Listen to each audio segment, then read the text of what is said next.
வணக்கம் நேயர்களே, இன்று 11ஆம் திகதி அக்டோபர் மாதம் 2016ஆம் ஆண்டு செவ்வாய்க்கிழமை. நாளேடுகளில் நமது பார்வையூடாக சந்திக்கின்றோம். இன்றைய தினமும் இலங்கையில் வெளியாகியுள்ள பத்திரிகைகளின் முக்கிய செய்திகளை பார்க்க உள்ளோம். வீரகேசரியின் பிரதான செய்தி: வடக்கு கிழக்கு இணைப்பு மக்கள் கருத்தறிய வேண்டும், மாகாணங்களுக்கு போலீஸ் காணி அதிகாரங்களை வழங்க வேண்டும் என்கிறார் ஜயம்பதி என்று வெளியாகியுள்ளது. மத்திய அரசின் ஆதிக்கத்திற்கு உட்பட்ட வகையில் மாகாண சபைகளுக்கான காணி மற்றும் போலீஸ் அதிகாரங்கள் வழங்கப்பட வேண்டும். மாகாண சபைகள் சுயாதீனமாகவும் பலமானதாகவும் செயற்படுவதை உறுதிப்படுத்த வேண்டும்.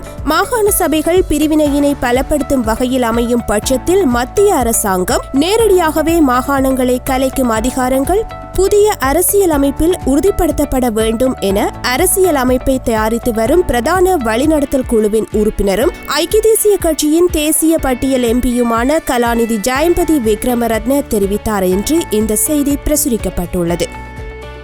வறட்சியினால் குடிநீர் தட்டுப்பாடு, 5.5 லட்சம் பேர் சிக்கி தவிப்பு, நீர் விநியோகத்தை 18 மணி நேரத்திற்கு கட்டுப்படுத்த தீர்மானம் என்ற செய்தியும் இன்றைய வீரகேசரியின் முதல் பக்கத்தில் வெளியாகியுள்ளது. நாட்டில் நிலவும் கடும் வறட்சியான காலநிலை காரணமாக கிழக்கு மற்றும் வடமத்திய மாகாணங்களே அதிகளவில் பாதிப்புக்குள்ளாகியுள்ளன. இதன் பிரகாரம் அவ்விரண்டு மாகாணங்களில் மாத்திரம் 2,80,000 பேர் பெரும் அவதிக்கு உள்ளாகியுள்ளனர். வறட்சியான காலநிலை அதியுச்ச நிலையை அடைந்துள்ளமையினால் நாடு பூராகவும் இதுவரைக்கும் 5,42,455 பேர் குடிநீர் தட்டுப்பாட்டினால் பரிதவித்து வருகின்றனர் என்று இந்த செய்தி தொடர்ந்து செல்கின்றது. அடுத்து வீரகேசரியின் மலையக செய்திகள் பக்கத்தில், அரசாங்கத்துக்கு இதயம் இருக்குமானால் தொழிலாளர் பிரச்சினைக்கு தீர்வு வேண்டும், மனிதாபிமானத்துடன் அணுகுமாறு கோருகிறார் அஸ்வர் என்ற செய்தி பிரசுரிக்கப்பட்டுள்ளது. வீரகேசரியின் ஆசிரியர் தலையங்கம்: மக்களின் எதிர்பார்ப்புகளை பூர்த்தி செய்யுமா பட்ஜெட் என்று கேள்விக்குறியுடன் பிரசுரிக்கப்பட்டுள்ளது. ஜனாதிபதி மைத்ரிபால சிறிசேன மற்றும் பிரதமர் ரணில் விக்ரமசிங்க தலைமையிலான தேசிய நல்லாட்சி அரசாங்கத்தின் எதிர்வரும் 2017ஆம் ஆண்டுக்கான வரவு செலவு திட்டம் நவம்பர் மாதம் 10ஆம் திகதி நிதி அமைச்சர் ரவி கருணாநாயக்கவினால் முன்வைக்கப்படவுள்ளது. நாட்டின் அனைத்து தரப்பினர் மத்தியிலும் பாரிய அளவிலான எதிர்பார்ப்புகளை ஏற்படுத்தியுள்ள வரவு செலவு திட்டமானது சுபிட்சமான பொருளாதார பயன்கள் நிறைந்த ஒரு திட்டமாக அமைய வேண்டும் என எதிர்பார்க்கப்படுகின்றது என்றும், இந்த எதிர்பார்ப்புகளை நிறைவேற்றும் வகையில் அரசாங்கம் வரவு செலவு திட்டத்தை தயார்படுத்தி முன்வைக்க வேண்டியது அவசியமாகும் என்று வலியுறுத்தி இந்த ஆசிரியர் தலையங்கம் வெளியாகியுள்ளது.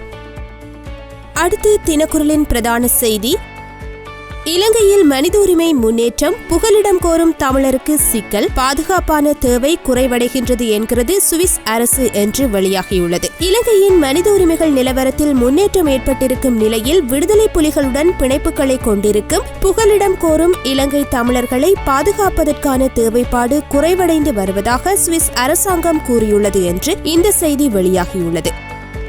தினக்குரலின் ஆசிரியர் தலையங்கம்: உலக பிரச்சனையாக ஆசிரியர் பற்றாக்குறை என்று வெளியாகியுள்ளது. ஆசிரியர் பற்றாக்குறை தொடர்ந்து நீடித்து செல்லும் பிரச்சனையாக காணப்படுகின்றது. இலங்கையை பொறுத்தவரை தலைநகர் கொழும்பு உட்பட நகர பகுதிகளில் குறிப்பிட்ட சில பாடங்களை கற்பிக்கும் ஆசிரியர்கள் மேலதிகமாக காணப்படுவதையும், அதே சமயம் கிராமப்புறங்கள் உட்பட பின்தங்கிய பகுதிகளில் கணிதம், விஞ்ஞானம், ஆங்கிலம் போன்ற பாடங்களை கற்பிப்பதற்கு ஆசிரியர்கள் போதிய அளவு இல்லை எனவும் அறிய வருகின்றது. காலத்துக்கு ஆட்சிக்கு வரும் அரசாங்கங்கள் ஆசிரியர் தட்டுப்பாட்டை நிவர்த்தி செய்வதற்கு பல்வேறு நடவடிக்கைகளை எடுத்து வருவதாக கூறப்பட்டாலும் இப்பிரச்சினை தொடர்கிறது. இலங்கையில் மட்டுமின்றி உலகளாவிய ரீதியிலும் இப்பிரச்சினை பாரியதாக உருவெடுத்து வருவதை ஐநாவின் கல்வி, விஞ்ஞான, கலாசார அமைப்பின் புள்ளி விபரங்கள் வெளிப்படுத்துகின்றன. கேடில் விழுச்செல்வம் கல்வி ஒருவருக்கு மாடல்ல மற்றவை என்பது வள்ளுவர் வாய்மொழி. கல்வியே ஒருவருக்கு அளவற்ற செல்வம், மற்ற எந்த ஒரு செல்வமும் கல்விக்கு ஈடாகாது. இதனால் கல்வி செல்வத்தை வழங்கும் ஆசிரியர்களை தேவையான அளவுக்கு நியமிப்பதிலும், அவர்களுக்கு கற்பிப்பதற்கான போதிய பயிற்சி உட்பட உள்சார் கட்டமைப்பை ஏற்படுத்தி கொடுப்பதிலும் அரசாங்கங்கள் அதிக கவனத்தை செலுத்த வேண்டும் என்று இந்த ஆசிரியர் தலையங்கம் வெளியாகியுள்ளது. அடுத்து இன்றைய சுடரொளியின் பிரதான செய்தி: சிறுபான்மை இனத்தவர்கள் எதிர்நோக்கும் அவலங்களை நேரில் கண்டறிய வந்தார் ஐநா அறிக்கையாளர் என்று வெளியாகியுள்ளது. ஐக்கிய நாடுகள் சபையின் சிறுபான்மை இன விவகாரங்களுக்கான விசேட அறிக்கையாளர் ரீட்டா ஐசாக் நடியா உத்தியோகபூர்வ பயணம் மேற்கொண்டு நேற்று இலங்கை வந்துள்ளார். எதிர்வரும் 20ஆம் திகதி வரை இவர் இலங்கையில் தங்கியிருப்பார் என தெரிவிக்கப்படுகின்றது என்று இந்த செய்தி தொடர்ந்து செல்கின்றது. ஆசிய ஒத்துழைப்பு மாநாடு சமாதானம், பாதுகாப்பு, சுபீட்சத்தை மேம்படுத்துவதற்கு துணை புரியும் ஜனாதிபதி மைத்திரி நம்பிக்கை என்ற செய்தியும் இன்றைய சுடரொளியின் முதல் பக்கத்தில் பிரசுரிக்கப்பட்டுள்ளது. சுடரொளியின் ஆசிரியர் தலையங்கம் சர்வதேசத்தை ஏமாற்றும் வேலை என்று வெளியாகியுள்ளது.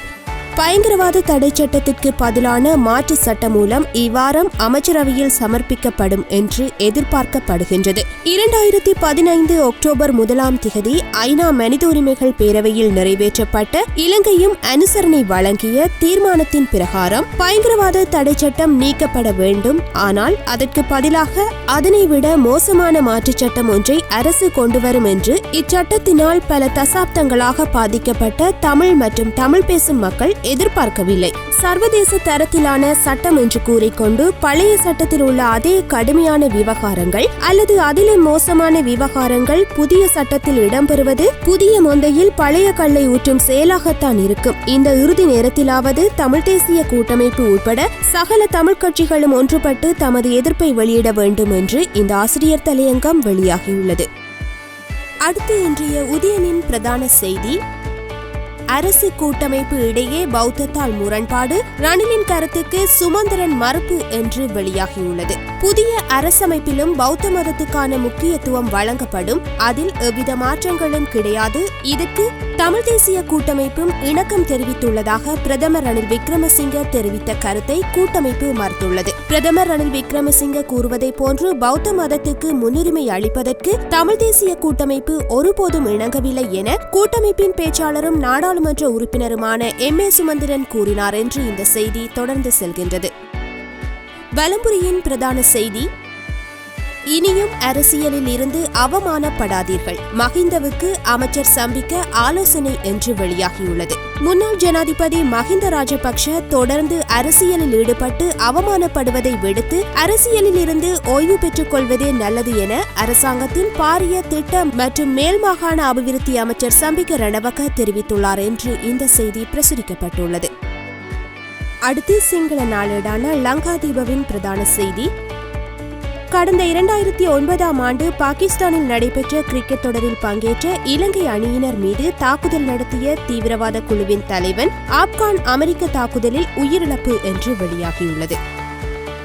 ஆங்கில நாளேடான டெய்லி மிரரில் நஷ்ட ஈடு கோரி நாமல் வழக்கு தாக்கல் என்ற செய்தி வெளியாகியுள்ளது.